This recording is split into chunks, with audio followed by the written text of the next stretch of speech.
Dans l'Haftara de Vayigash, le prophète Yecheskel parle du roi Mashiach.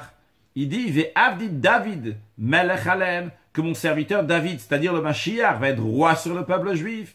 Et une autre expression juste après, il dit David avdi nasi laem leolam, que mon serviteur David va être un nasi, qui est traduit par un prince. En tous les cas, on a deux expressions, melech, roi, et nasi, prince. Alors, que veut dire ces deux expressions, de roi et de nasi, prince? L'explication est la suivante. Le Rambam nous dit à propos du Mashiach deux choses.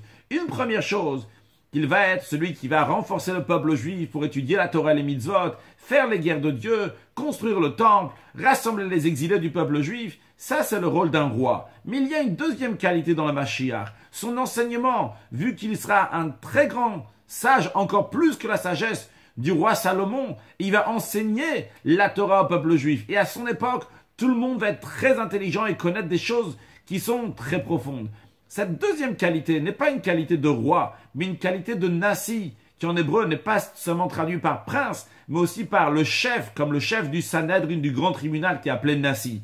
Et c'est la raison pour laquelle le prophète Yecheskel appelle le roi Mashiach aussi bien roi par rapport à la facette qui va s'occuper du peuple juif, mais aussi il est appelé un nasi en tant que chef, comme le chef du Sanhedrin, du grand tribunal, par rapport à l'enseignement de la Torah qui va donner au monde, que Dieu fasse, que ce soit très prochainement avec la venue de Mashiach now.